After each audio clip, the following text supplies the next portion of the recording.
இன்னைக்கு நம்ம ஷோட கெஸ்ட் யார் அப்படின்றத சொல்லிடலாமா பவி? கண்டிப்பா. தமிழ் சினிமாவில் தொடர் வெற்றி படங்களை கொடுத்து வரும் இளம் இயக்குனர் இளன் அவர்களே இன்றைய நம் விருந்தினர். Let's welcome the talented and versatile director Ilan.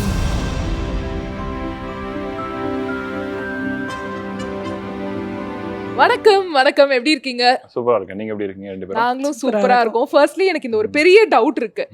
Director தானே வராங்கன்னு சொன்னாங்க நர்மதா, நம்மள்ட்ட அப்படியே ஆக்டர் வந்திருக்காங்க. ஒரு ஆக்டர் வந்திருக்கீங்க நீங்க. எங்களுக்கு ஒரே சந்தேகமா இருக்கே, பேசாம நீங்களே படத்துல நடிச்சிருக்கலாமே அப்படின்னு கூட எங்களுக்கு ஒரே டவுட்டா இருக்கு. ஸ்டார் மூவில ஏன் நடிக்கல? நானும் அப்படிதான் நினைச்சேன். நான் எப்பவுமே என்னோட கதையெல்லாம் நானே நடிக்கணும் தான் எழுதுவேன் நான். ஆனா நடிக்க மாட்டேன்.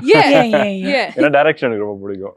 ஏன் ரெண்டுமே இப்ப பண்றாங்களே. இப்ப டைரக்டர்ஸ்லாம் வந்து ஆக்டர்ஸாவும் இருக்காங்க, அட் அ டைம் அவங்களோட படத்திலேயே வந்து ஆக்டிங்கும் பண்றாங்க. நீங்க ஏன் இப்படி பண்ணல? ஃபர்ஸ்ட் क्वेश्चனே வந்து இப்படி மாட்டி வருங்க பாத்தீங்களா? பாட்டி உள்ள உண்மையா பதில் சொல்லுங்க நீங்க. இல்ல, எனக்கு வந்து டைரக்ஷன்ற கிராஃப்ட் ரொம்ப பிடிக்கும். லைக் லாஸ்ட் ஒரு ஆல்மோஸ்ட் ஒரு டிகேட் இதுதான் பண்ணிட்டு இருக்கேன் நான். காலேஜ் ஸ்கூல் படிக்கும் போதே ஆரம்பிச்சிட்டேன் நான். ஸ்கூல்ல +2ல இருந்தே நான் ஷார்ட் ஃபிலிம்ஸ் பண்ண ஆரம்பிச்சிட்டேன். ஸோ ஆல்மோஸ்ட் ஒரு 10 வருஷமா எனக்கு டைரக்ஷன் பண்ணிட்டே இருக்கனால எனக்கு ரொம்ப பிடிச்சிருக்கு அந்த கிராஃப்ட். ஓகே, ஸோ அதனால அதில் கான்சென்ட்ரேட் பண்ணிட்டு இருக்கேன். வேற எதுவும் சூப்பர். எங்களுக்கு வந்து ஸ்டார் படம் வந்து பயங்கரமா எல்லாரும் கொண்டாடிட்டு இருக்காங்க. ஒரு டைரக்டரா நீங்க எவ்வளவு சந்தோஷமா ஃபீல் பண்றீங்க? Yes, very happy. லைக் எதிர்பார்த்த ரிசல்ட்ஸ் கிடைக்கும் போது ஒரு சின்ன சந்தோஷம் இருக்கும்ல, அந்த ஒரு அப்ரிசியேஷனுக்காக தானே எல்லாருமே இது பண்றோம். ஸோ அது ரொம்ப சந்தோஷமா இருக்கு. ஓகே, அப்பாக்காக அப்படின்னு சொல்லிட்டு ஒரு டைட்டில் வந்து கொடுத்த உடனே எல்லாரும் வந்து தியேட்டர் பக்கம் பயங்கரமா ஓட ஆரம்பிச்சது காரணமும் அதுதான். வந்துட்டு அங்க வந்து பாத்தீங்க அப்படின்னா வந்து பயங்கரமான ஒரு ட்விஸ்டா இருந்தது. அப்பாவா காட்டுவாங்க, பார்த்தா அப்பாவை வில்லனா காட்டிட்டீங்க. ஏன்? ஓ, எங்க அப்பாவையா? அதான் இல்ல, இப்ப லால் சார் கேரக்டர் தான் என்னோட அப்பா. அதுல ஹீரோவா காமிச்சிருக்கேன்ல. ஸோ இந்த எங்க அப்பா நடிச்சது வந்து எங்க அப்பா ஒரு ஆக்டரா அவரு பண்ணிருக்காரு. ஸோ அந்த படத்துல ஒரே வில்லன் அவர் தான் நினைக்கிறேன்ல. நைஸ். அதே மாதிரியே நல்ல ரெஸ்பான்ஸ் வந்துட்டே இருக்குல்ல. அப்பா வந்து எப்படி ஃபீல் பண்ணாரு? படம் ரிலீஸ் ஆயிட்டு அவர் பார்த்துட்டு what was his reaction? Yes, அப்பா நானும் பெருசா அதை பத்தி இன்டராக்ட் பண்ணிக்க மாட்டோம். அப்பா பார்த்துட்டு இப்படி இருக்கு அப்படி இருக்குலாம் சொல்ல மாட்டாரு. அப்பா படம் பார்க்கும் போது பக்கத்துல உட்காந்து பார்ப்பாங்களே, என்ஜாய் பண்ணி பார்த்தாங்க, கைத்தட்டி பார்த்தாங்க, சிரிச்சு பார்த்தாங்க. ஸோ அதுதான் எனக்கு கிடைச்ச ரெஸ்பான்ஸ். அவ்வளோதான். கண்டிப்பா. ஏன்னா வந்து தியேட்டர்ல போயிட்டு சார் உட்காந்து பார்க்கும்போது அவர் வந்து எப்படி நடிக்க போறாரு, என்ன சீன் பண்ண போறாருன்னு தெரியறதுக்கு முன்னாடி வந்து ஆடியன்ஸ் எல்லாம் பயங்கரமான கிளாப்ஸ் அடிச்சாங்க அப்பாவோட சீனுக்கு. நீங்க பாத்தீங்களான்னு தெரியல. ஸோ அது வந்து பார்க்கும்போது எங்களுக்கு ரொம்ப சந்தோஷமா இருக்கு அப்படின்னு சொல்லிட்டு அப்பா எங்க கிட்ட சொல்லியிருந்தாங்க. உங்களுக்கு எப்படி இருந்தது? அதுதான் இந்த படத்தோட பெஸ்ட் ரிவார்டுனா எனக்கு அதுதான், அந்த கைத்தட்டல்கள் தான். அப்பா வந்து இத்தனை வருஷம் வந்து சினிமாவில் வந்து நடிக்கணும்னு ஆசைப்பட்டதோட கனவு வந்து அந்த கைத்தட்டல தான் நிறைவேறுச்சுன்னு நான் நம்புறேன். ஏன்னா பெரிய பெரிய ஸ்டாருக்கு தான் வந்து உள்ள என்ட்ரிக்கே கைத்தட்டுவாங்கல்ல. பெரிய பெரிய ஆக்டர்ஸ் ஸ்டார்ஸ் வரும்போது தான் வந்தவே கைத்தட்டுவாங்க. அந்த மாதிரி எங்க அப்பா வந்தோடனே கைத்தட்டாங்க. அந்த செட் ஆஃப் ஆடியன்ஸ்க்கு நான் தேங்க் பண்ணோம். ஸோ அவங்க கொடுத்த லவ் வந்து மறக்க முடியாத ஒரு விஷயம். சூப்பர். அதே மாதிரி முன்னாடியே உங்களோட அப்பாட்ட சொல்லிட்டீங்களா, உங்களை பேஸ் பண்ணி நான் ஒரு கதை வந்து கிரியேட் பண்ண போறேன், நான் அதை வந்து ஒரு மேக் பண்ண போறேன், ஒரு பெரிய ஸ்டோரியா அப்படின்னு முன்னாடியே சொல்லிட்டீங்களா? இல்லை நீங்களே வந்து கொஞ்சம் டேட்டா பேஸ்லாம் கலெக்ட் பண்ணி நைஸா அப்படியே வந்து ஃபுல்லா ஸ்டோரியா ஃபார்ம் ஆயிட்டா அவருக்கு ஒரு சர்ப்ரைஸ் கொடுக்கணும்னு பார்த்தீங்களா? நான் சர்ப்ரைஸா தான் இருக்குன்னு பார்த்தேன். அதனால வந்து அப்பாவை நடிக்க வைக்க வேணான்னு இருந்தேன். ஃபர்ஸ்ட் இந்த சின்ன சீன் கூட கொடுக்க வேணான்னு இருந்தேன். ஏன்னா ரொம்ப சர்ப்ரைஸா அப்பா காட்டலாம். கடைசி வரைக்கும் தெரியாது அப்பாக்கு. ஆக்சுவலா படம் பார்க்கும் போது தான் தெரியும். அது வரைக்கும் தெரியாது. அப்புறம் சின்ன சின்ன ப்ரொமோஸ்லாம் வரும்ல, அதுலயே கொஞ்சம் கொஞ்சம் புரிஞ்சிருக்கும். பட் இருந்தாலும் எதுவுமே நான் சொன்னது கிடையாது. ஆனா நம்மலாம் வந்துட்டு இப்போ இருக்க கிட்ஸ் எல்லாம் வந்துட்டு நாங்களாம் அந்த காலத்துல அப்படின்னு சொல்லிட்டு அப்பா ஆரம்பிச்சாலே போதும் விட்டுருப்பா அப்படின்னு சொல்ற ஆட்களா மாறிட்டோம். அப்படி இருக்கும்போது வந்து எப்படி அப்பாவுடைய ஸ்டோரி எல்லாம் கலெக்ட் பண்ணி அதை வந்து ஒரு கதையா ரெடி பண்ணி படமா கொடுக்கணும் அப்படின்ற ஐடியா எப்படி வந்தது? அதான் நீங்க சொன்ன மாதிரிதான். இப்ப நம்ம வந்து எங்க அப்பாவோட ஸ்டோரி டெல்லிங் நல்லா இருக்கும். எனக்கே ஸ்டோரி டெல்லிங் ஏன் பிடிக்கும் அப்படின்னா, நீங்க கேட்ட கேள்விதான் எனக்கே ஸ்ட்ரைக் ஆகுது. எங்க அப்பா எதை சொன்னாலுமே ஒரு இன்ட்ரெஸ்டிங்கான ஸ்டோரி டெல்லிங் சொல்லுவாரு. போர் அடிக்காது. நிறைய ஃபீல் பண்ணிருக்கோம். ரொம்ப இன்ட்ரெஸ்டிங்கா சொல்லுவாரு. ஸோ அதனால அதுல கவனிச்சிருக்கேன் நான் சின்ன வயசுல இருந்து. ஸோ அவர்கிட்ட தான் இன்ஸ்பயர் ஆயிருக்கேன்னு நினைக்கிறேன் டோட்டலா. அண்ட் அதே மாதிரி நிறைய நல்ல ரெஸ்பான்ஸ் வந்துட்டு இருக்கு, மிக்சட் ரிவ்யூஸும் வந்துட்டு இருக்கு. நல்ல ரெஸ்பான்ஸ் பத்தி நம்ம ஃபர்ஸ்ட் கண்டிப்பா பேசிடலாம். வந்ததுலேயே உங்களுக்கு ஒரு பெஸ்ட் காம்ப்ளிமெண்ட்னா யாரோட காம்ப்ளிமெண்ட்? நிறைய வந்துச்சு. லைக் எஸ்பெஷலி பார்த்தீங்கன்னா வந்து ஒரு ஃப்ரெண்டு மெசேஜ் அனுப்பிச்சிருந்தாங்க. யாரோ ஒரு பையன் வந்து ரொம்ப சூசைடலாக இருந்தானா. ஸோ இந்த படத்தை பார்த்துட்டு அந்த தாட்ல இருந்து வெளியில வர முடிஞ்சது அவனால. ஸோ அது ரொம்ப மறக்க முடியாத ஒரு காம்ப்ளிமெண்டா இருந்துச்சு. ஏன்னா ஸ்டார் படம் வந்து பார்க்கும்போது வந்து எங்களுக்கு ரொம்ப சுவாரஸ்யமா இருந்தது. ஒருவேளை வந்து ரியல் லைஃப்ல இந்த எல்லா விஷயங்களும் நடந்திருக்கா, இல்லை வந்து சினிமாக்காக சில விஷயங்கள் ஆட் பண்ணியிருக்காங்களா அப்படின்ற ஒரு டவுட் இருந்தது. உண்மையா நடந்தது மட்டும் வச்சிங்களா, இல்லை சினிமாக்காக நிறைய ஆட் பண்ணி? டைட்டானிக் என்ன ரியல் ஸ்டோரியா இல்லையா? ரியல் ஆமா, ஸ்டோரி. real ஆனா story. எல்லா சீனும் நடந்துச்சு அதுல. அது நமக்கு தெரியாது. அந்த லவ்வே நடக்கல அங்க டைட்டானிக்ல. ஓகே. ஆமா, அப்படியே ஆமா. ஜாக் ரோஸ் ஜாக்ரோஸ்லாம் கிடையாது. ஓகே. So அந்த மாதிரிதான். ஸோ பேசிக்கான கோர் டைட்டானிக் கப்பல் முட்டினது மட்டும்தான் உண்மை. ஓகே. மத்தபடி அங்க எந்த லவ்ஸும் நமக்கு தெரியாது. கிடையாது. அதே மாதிரிதான் இதுலயும் என்னோட அப்பாவும் நானும் உள்ள அந்த பாண்டு மட்டும்தான் ரியல். இங்க மற்றது எல்லாமே ஃபிக்ஷன், மற்றது எல்லாமே சினிமா, அதெல்லாமே படைப்பா படத்துக்கு கட் அடிச்சுட்டு போறது எல்லாமே சினிமா தான், ரியல் கிடையாது. ஓகே. ஸ்டார் படத்துல வந்து நிறைய விஷயங்கள் வந்து சினிமா பேஸ் பண்ண ஒரு படமா இருக்கு அப்படின்றப்போ வந்து சினிமா சம்பந்தமான ஒரு படம்ப்பா, ஆனா சினிமாக்கான சீன்ஸ் நிறைய இல்லையப்பா, சினிமாக்கான தேடல் இல்லை அப்படின்ற மாதிரி சில ரிவ்யூஸ்லாம் வருது இல்ல, அதுக்கு நீங்க என்ன சொல்ல போறீங்க? ரைட், லைக் அந்த ரிவ்யூஸ் ஓகே தான், வரவேற்கத்தக்கது தான். ஏன்னா வந்து அவங்க அதை எதிர்பார்த்தாங்க, அவங்களுக்கு அது இல்லை. பட் ஆனால் நான் எழுதும் போது எனக்கு அது சினிமா படமா இருக்கக்கூடாதுன்னு நான் எடுத்த முடிவுனாலதான் அது இல்லை.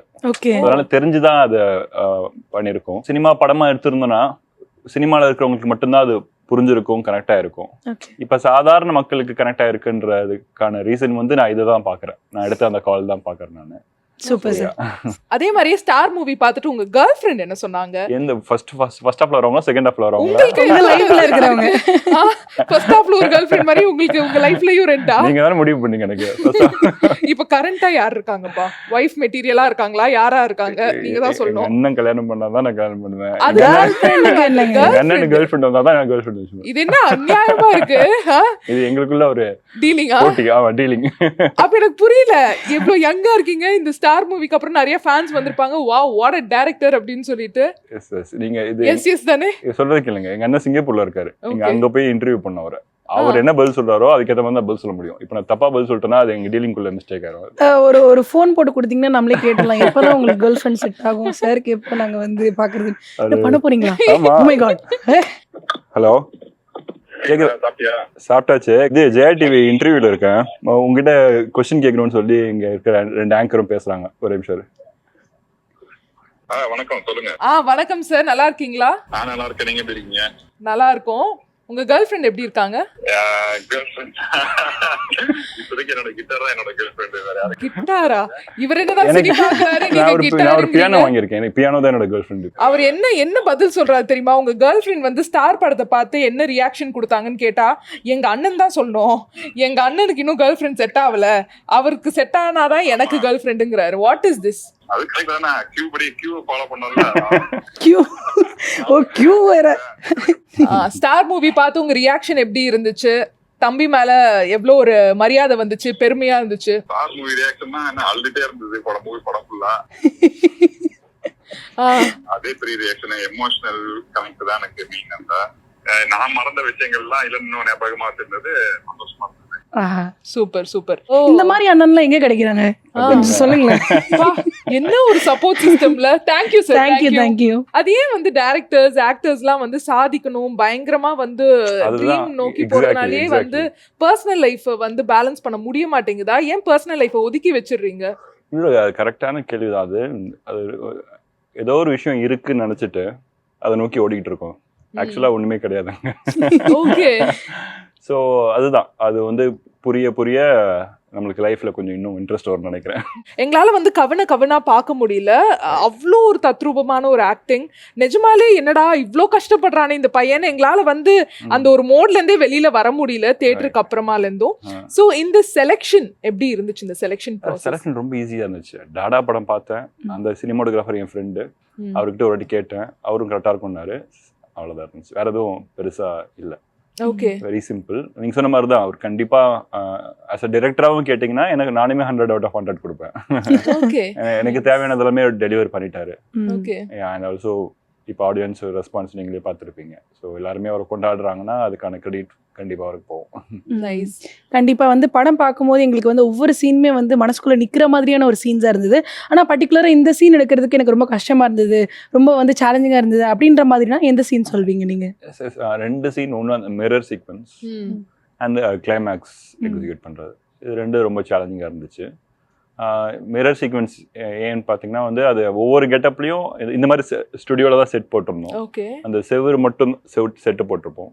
செவுரு அந்த கண்ணாடி அது மாதிரி செட் போட்டுட்டு அவர் ஸ்கூல் கெட்டப்பில் இருக்கும்போது இந்த இடத்துக்கு வருவோம், திரும்ப அடுத்த கெட்டப்பில் இந்த இடத்துக்கு வருவோம். அது மாதிரி 5 கெட்டப்னா 5 வாட்டி இந்த இடத்துக்கு வந்து எடுப்போம். கஷ்டம்னு சொல்ல மாட்டேன், பட் என்ன சொல்கிறது, கொஞ்சம் சேலஞ்சிங்காக இருந்துச்சு. ஒரு வாட்டியும் அந்த திரும்ப எக்ஸிக்யூட் பண்ணும்போது கொஞ்சம் சேலஞ்சிங்காக இருந்துச்சு சொல்லுவேன்.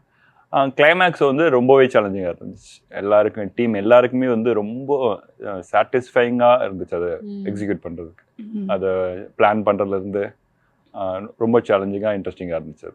அதே மாதிரி ஹீரோயின்ஸை வந்து எப்படி செலக்ட் பண்ணீங்க இந்த படத்துக்காக? 2 ஹீரோயின்ஸையும். அதான் பிரீத்தி வந்து நியூ ஃபேஸ் நம்ம படத்தில் தான் லான்ச் ஆகிறாங்க.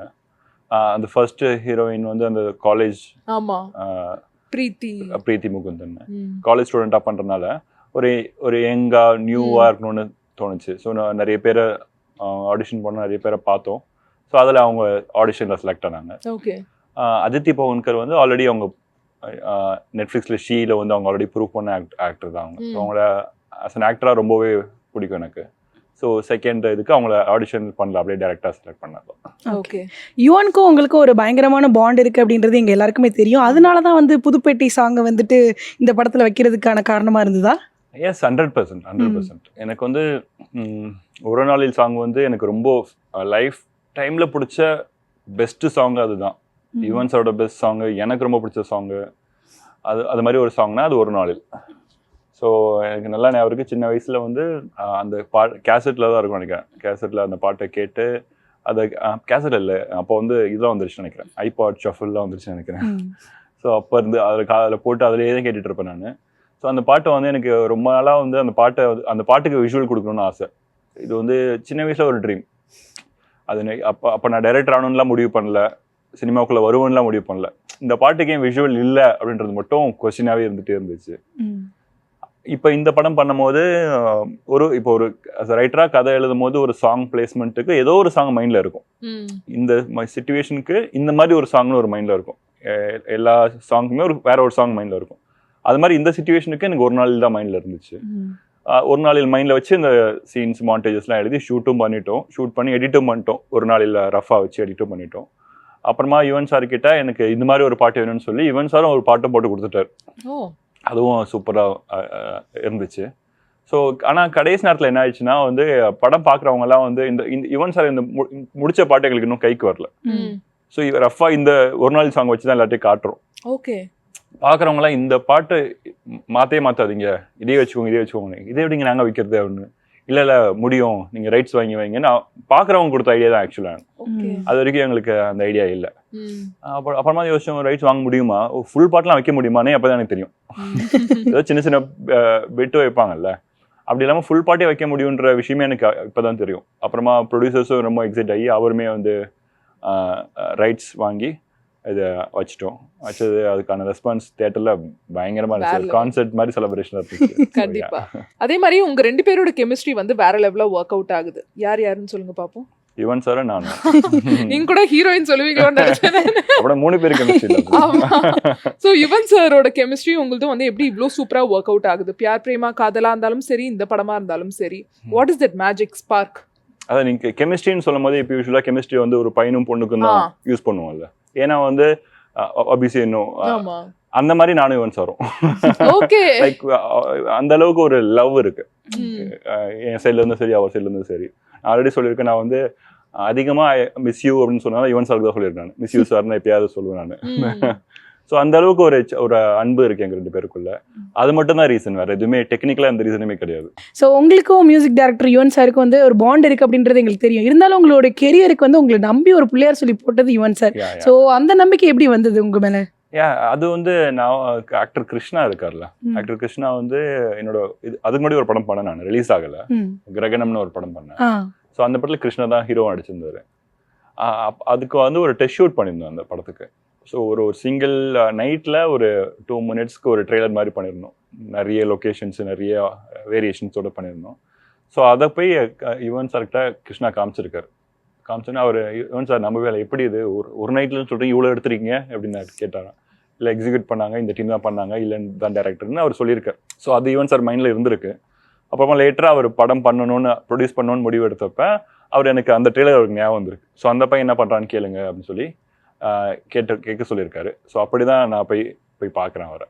ஸோ யா அப்படிதான் ஆரம்பிச்சது அந்த கெமிஸ்ட்ரி, அந்த கெமிஸ்ட்ரி அந்த ஈக்குவேஷன் அப்படியே வந்து மலர்ந்துச்சா, வளர்ந்துச்சு, அப்படியே பொங்கி மலர்ந்துச்சு. இப்போ வந்து நிறைய பேர் வந்து ஸ்டார் படத்தை எந்த அளவுக்கு கொண்டாடுறாங்களோ அந்த அளவுக்கு வந்துட்டு கிரிட்டிசைஸும் பண்ணுறாங்க அப்படின்றது உண்மையான ஒரு விஷயம். அப்படி இருக்கும்போது வந்து இந்த ஒரு கிரிட்டிக் எடுத்துக்கிட்டு அடுத்த படத்தில் இந்த மிஸ்டேக் நான் பண்ணிடக்கூடாது அப்படின்னு நான் எடுத்துக்கிட்டேன் அப்படின்னா ஸ்டார் படத்துக்கு வந்து ஒரு கிரிட்டிக் எது சொல்லுவீங்க? கன்ஸ்ட்ரக்டிவ் கிரிட்டிசிசமா அதான் எனக்கு இன்னுமே கொஞ்சம் டைம் தேவைப்படுது அந்த கன்ஸ்ட்ரக்டிவ் கிரிட்டிசிசம் அனலைஸ் பண்றதுக்குன்னு தோணுது எனக்கு. Too early. பட் எனக்கு எப்பயுமே அந்த கிரிட்டிசிசம் தான் என்ன மோட்டிவேட் பண்ணும். ஆக்சுவலா என்னோட ஷார்ட் ஃபிலிம்ஸ்ல இருந்து நல்லா இருக்குன்றதை விட நல்லா இல்லைன்னு சொல்லும் போது தான் எனக்கு ரொம்ப மோட்டிவேஷன் ஆகும். ஓகே அடுத்த வாட்டி நம்ம இன்னும் நல்லா பண்ணணும் அப்படின்றது. ஸோ அது ஒரு ஷார்ட் ஃபிலிம்லேயே அதை நான் பண்ணிட்டே இருப்பேன். ஸோ அதே மாதிரி இது இப்போதைக்கு கன்ஸ்ட்ரக்டிவா எடுத்துக்கிறேன். பட் எதுன்னு என்னால் கரெக்டாக சொல்ல முடியல. அதே மாதிரி ஆக்டிங்காக நிறைய பேர் வந்து நீங்க பார்த்துருப்பீங்களான்னு தெரியல சோஷியல் மீடியால, ஆக்டிங்க்கு ஏன் அவங்க வந்து பாம்பே போகணும் ஆக்டிங் கத்துக்கிறதுக்காக, ஏன் நம்மளோட ஊர்ல இல்லையா, கேரளால இல்லையா, மற்ற சவுத் இந்தியால இல்லையா, எதுக்கு அவர் வந்து பாம்பே போன மாதிரி காமிச்சாங்க அப்படின்னு கேக்குறாங்க. ஏன் காமிச்சிங்க நீங்களே பதில் சொல்லிடுங்க. எனக்கு தெரிஞ்ச அறிவுல பாம்பே தியேட்டர் கல்ச்சர் வந்து ரொம்ப ஸ்ட்ராங்கான. ஸோ அங்கே பிருத்திவி தியேட்டர்னு ஒன்று இருக்கு. அது மாதிரி நிறைய தியேட்டர்ஸ் இருக்கு. அதில் பிருத்திவி தியேட்டர்லாம் ரொம்ப ஃபேமஸ். அங்கே பெரிய பெரிய லெஜெண்டரி தியேட்டர் ஆர்டிஸ்ட் அங்கே வந்து இப்போ வரைக்குமே வந்து நம்ம ஊர்ல இப்போ தியேட்டருக்கு காசு கொடுத்து நம்ம போறோம். தியேட்டர் நடக்குது இப்பயுமே. இப்போ யங்ஸ்டர்ஸ் நிறைய இப்போதான் பண்ண ஆரம்பிச்சிருக்காங்க. இப்போதான் திருப்பி அது வருது, திரும்ப வருது. ஸோ அங்கே வந்து இப்போ வரைக்குமே தியேட்டருக்கு காசு கொடுத்து படத்துக்கு போறோம்ல நம்ம, அந்த மாதிரி போய் பார்க்குற கூட்டம் இருக்கு இன்னுமே. ஸோ தியேட்டர் கல்ச்சர்ன்றது அங்கே கொஞ்சம் இருக்கு. ஸோ அது ஒரு ரீசன். இன்னொரு முக்கியமான ரீசன் வந்து இந்த கலைன்ற கேரக்டர் வந்து அவன் வீடு, காலேஜ், ஃப்ரெண்டு இதுக்குள்ளேயே சுத்திக்கிட்டு இருக்கான். இதுக்குள்ளேயே சுத்திட்டு இருந்தா அவன் என்ன கத்துப்பான்? அவனோட கம்ஃபர்ட் ஜோன் விட்டு அவன் வெளியில போகணும், அதை பிரேக் பண்ணணும்னு சொல்லிட்டு அவனோட கம்ஃபர்ட் ஜோன் விட்டு அவன் வெளியில போகணும் அப்படின்றதுதான் ஐடியா பேசிக்கா. அது பாம்பேவா இருக்கலாம், இல்லாட்டி கொல்கட்டாவா இருக்கலாம். அங்கேயுமே பெங்கால் தியேட்டர் கல்ச்சர் இருக்கு. கொல்கட்டாவா இருக்கலாம், அண்ட் எனிவேர் இருக்கலாம். தமிழ்நாட்டுல எங்கேயாவது இருக்கலாம். பட் நாங்க பாம்பே சூஸ் பண்ணோம், அவ்வளவுதான். City of dreams. கனவை பத்தி பேசுற படம். ஸோ சிட்டி ஆஃப் ட்ரீம்ஸ் போலாம். விஷுவலாகவும் ஏஸ்தட்டிக்காகவும் நிறைய விஷயங்கள் கிடைக்கும். பட் இதுல இப்ப நான் சொன்னதுல ஏதாவது தப்பு இருக்கா? கண்டிப்பா இல்ல. அப்புறம் ஏன் அது கிரிட்டிசிசம் வருது? அது வந்து சினிமா ஒரு முழுமையான பார்வை இல்லாதவங்க கொடுக்குற கிரிட்டிசிசம்னு எனக்கு தோணுது. ஆமா, சினிமான்றது ஒரு எல்லாருக்கும் ஒரு பார்வை இருக்கும்ல, அவங்களுடைய பார்வையில அப்படி இருக்கு. அதான் சொல்றேன். இப்ப எதுவுமே தப்பு கிடையாதுன்ற நான். பாம்பே போலாம், இங்க போலாம், அங்க போலாம். சோ இந்த ரைட்டர் பாம்பே போன நினைச்சிருக்காரு, அவ்வளவுதான். ஸோ வந்து எல்லாருக்கும் வந்து அந்த இன்டர்வல் பிளாக்ல வந்துட்டு இப்படி ஒரு விஷயம் ஏன் வச்சாங்க, இந்த ஒரு வார்த்தையை ஏன் இந்த இன்டர்வல்ல சொல்லணும்னு நினைச்சாங்க அப்படின்ற ஒரு விஷயம் இருக்கு. நீ என்ன ஆசைப்படுறியோ அதை இந்த யூனிவர்ஸ் வந்து கண்டிப்பா கொடுக்கும் அப்படின்றது வந்து வைக்கிறதுக்கான என்ன காரணம்? அதானே படத்தோட கதை இல்ல. கண்டிப்பா இல்ல, உங்களுக்கு கேட்டதை கொடுத்துருக்கா? எனக்கு நான் எப்பவுமே கொடுத்துருக்கு, நோ டவுட். பியார் பிரேமா காதல் படம் அப்ப வந்து என்னோட பர்த்டேக்கு எனக்கு ஏதாவது ஒரு ஈவெண்ட் நடக்கணும், ஆடியோ லான்ச் நடக்கணும்னு ஆசைப்பட்டு இருந்தேன். நான் கரெக்டாக என் பர்த்டேக்கு தான் நடந்துச்சு ஆடியோ லான்ச். இது நான் பிளான் பண்ணல, ப்ரொடியூசர்ஸ் பிளான் பண்ணல, அது ஆட்டோமேட்டிக்காக நேச்சுரலாக சுற்றி வந்து என் பர்த்டேக்கு ஆடியோ லான்ச்சு. எல்லாருமே இருக்காங்க, இளையராஜா சார்ல இருந்து இங்க சிம்பு சார், தனுஷ் சார், எல்லாருமே இருக்காங்க. அப்படி ஒரு ஸ்டேஜ்ல எனக்கு பர்த்டே செலிப்ரேஷன்றது வந்து ஒரு மேஜிக்கலான விஷயம் இல்லை. இது வந்து நான் யூனிவர்ஸ் கிட்ட மட்டும் தான் சொல்லியிருக்கேன், வேற யார்ட்டையும் சொன்னது இல்லை. ஸோ அது நடக்குது இல்லை, கண்டிப்பா பண்றேன். ஆனா சார், கிட்டத்தட்ட வந்து அப்பா வந்து 30 வருஷமா சினிமால சாதிக்கணும்னு ஸ்ட்ரகிள் பண்ணியிருக்காங்க. நிறைய வந்து அடி வாங்கியிருப்பாங்க கண்டிப்பா சினிமானால. அப்படின்றப்போ அதெல்லாம் பார்த்து வளர்ந்த நீங்க வந்து அப்பா இவ்வளோ ஸ்ட்ரகிள் பண்றாரு, இந்த சினிமா நமக்கு வேணுமா அப்படின்னு யோசிச்சிருக்கணும்ல. ஆனா நீங்க ஏன் அப்படி யோசிக்காம சினிமா தான் எல்லாம் அப்படின்னு சொல்லி சூஸ் பண்ணீங்க? அப்பா ஸ்ட்ரகிள் பண்றாருன்றதே பெருசா எங்களுக்கு ஃபீல் பண்ண வைக்கல. அப்பா அது ரொம்ப கஷ்டம், அது பயம், அதுல அவ்வளோ கஷ்டங்கள் இருக்குன்னு அப்பா எங்களுக்கு ஃபீல் பண்ண வைக்கல. அப்பா வந்து அது அவரோட ட்ரீம் வந்து அவர் எவ்வளவு விரும்புறான்றத மட்டும்தான் எனக்கு சொல்லிட்டே இருந்திருக்காரு. ஸோ எனக்கு அந்த விஷயம் தான் வந்து எனக்கு இன்ஸ்பைரிங்கா இருந்துச்சு. ஸோ ஒரு கனவு இருக்கு, அது கனவு நோக்கி அப்பா டிராவல் பண்ணிட்டே இருக்காரு. அதை ஒரு விதத்துல ஜெயிக்கவும் செஞ்சுட்டாரு. ஸோ அந்த குவாலிட்டியை வந்து ரொம்ப இன்ஸ்பைரிங்கா இருந்துச்சு. ஸோ நான் அதை மட்டும் தான் எடுத்துக்கிட்டேன். மேபி அப்பா அப்பா படுற கஷ்டத்தை எனக்கு சொல்லிட்டு இருந்தாங்கன்னா எனக்கு பயம் வந்திருக்கும் மேபி. ஓகே, அதே மாதிரி ஒரு டைரக்டரா ஸ்டார் மூவில இந்த ஆக்டர் வந்து ரொம்ப வேலை வாங்குறாங்கப்பா என்கிட்ட, ஓ மை காட் அப்படின்னா எந்த ஆக்டரை சொல்லுவீங்க? என் ஃப்ரெண்டு தீப்ஸ்னு ஒருத்தர் இருக்கான். குலாபி கேரக்டர். ஓகே. சும்மா சொன்னேன், மத்த யாரையும் சொல்ல முடியாது. ரொம்ப தெளிவா ஆன்சர் பண்றீங்க சார் நீங்க. வேலை வாங்குறாங்கன்னா ரொம்ப எக்ஸ்ட்ராடினரியா குடுக்குறாங்க. ஓ மை காட், திருப்பி திருப்பி எது சூஸ் பண்றதுனே தெரியலையே அப்படின்னா யாரு அப்படின்னா லால் சார் தான் any time. Lal sir Lal sir brilliant அவரு. நீங்க ஏன் பர்టిక్యులரா அவரை வந்து சூஸ் பண்ணீங்க? எவர லால் சாரியா? லால் சார் வந்து என்னோட டைரக்ஷன் டீம் தான் சூஸ் பண்ணாங்க. ஓகே. அவங்க தான் வந்து அவரோட படங்கள் நிறைய பார்த்திருக்காங்க. நான் பெருசா பார்த்தது இல்ல. அவங்க பார்த்துட்டு கதையை தெரியும் அவங்களுக்கு, என்னோட டைரக்ஷன் டீமுக்கு. ஸோ அவங்களுக்கு அவங்க சொல்லும் போது நான் அவங்கள நம்ப ஆரம்பிச்சிட்டேன். எப்பயுமே என்னோட டீம் நான் அவ்வளோ நம்புவேன் நான். ஏன்னா அவங்க யாருமே வந்து தப்பா சொல்லணும்னு சொல்ல மாட்டாங்க, கரெக்டாக சொல்லுவாங்கல்ல. அவங்களோட நம்பிக்கையில தான் நான் லால் சாரை காஸ்ட் பண்ணேன். ஓகே. அதே மாதிரியே நீங்க ஒரு சீன் முடிச்சதுக்கு அப்புறமா டேக் ஓகேன்னு சொல்லிருப்பீங்க.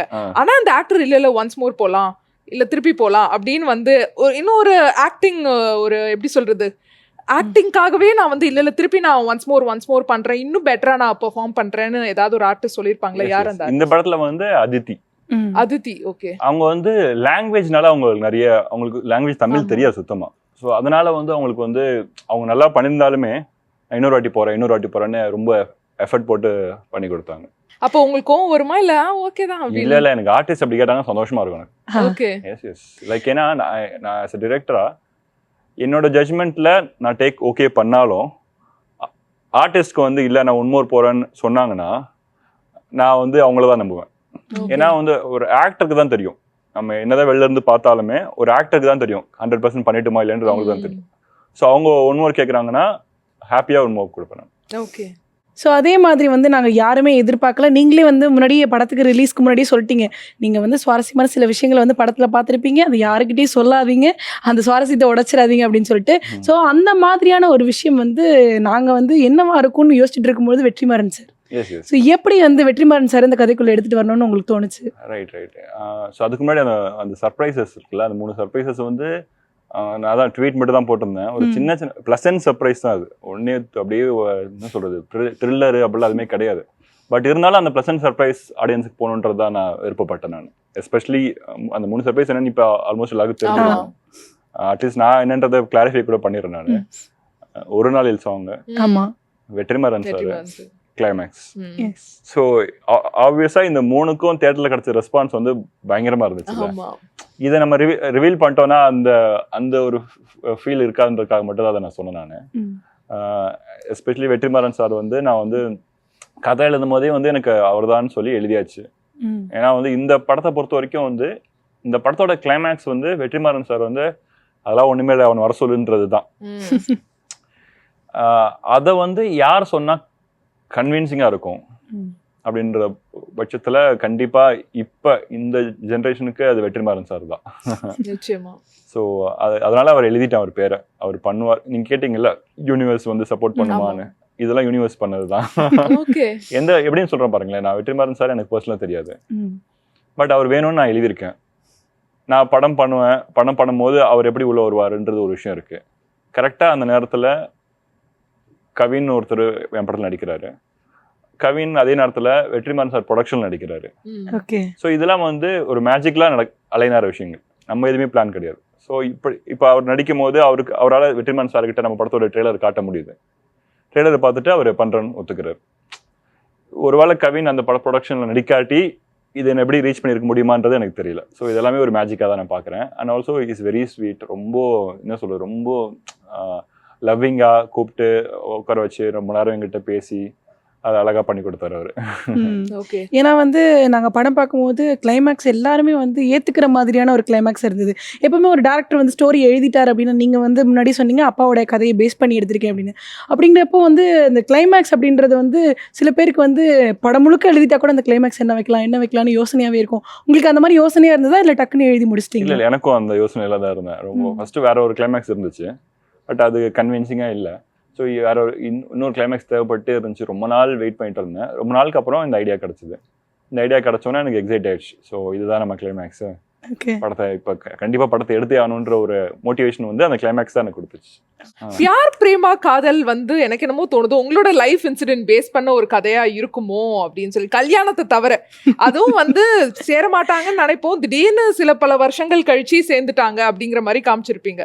ஓகேவா? ஸோ அந்த கல்யாணம் ரைசாக்கும் ஹரிஷ் கல்யாணுக்கும் நடந்த கல்யாணத்தை தவிர அவங்க வந்து மீட் பண்ணது, கேஷுவலா வந்து லவ் பண்ணது, லிவின்ல இருந்தது, லிவின்ல வீட்டுக்கு தெரியாம இருந்தது. வீட்டுக்கு தெரியாம இப்ப இருந்தது. இதெல்லாம் நான் உண்மையா இருந்து ஆமான்னு சொன்னேன்னா எங்க வீட்டுல பாப்பாங்களா இல்லையா? வீட்டுல சேர்த்துக்க மாட்டாங்களா இல்லையா? So, எப்படி அதை சொல்ல முடியும்? அப்ப அப்ப எங்களுக்கு எப்படி உண்மை தெரியும்? நாங்க ஒரு இமேஜினேஷன்ல அதெல்லாம் ஆமான்னு கேமரா ஆஃப் எடுத்துக்கலாம். பண்ணிட்டு அப்புறம் கேட்கணும் நீங்க அதெல்லாம்.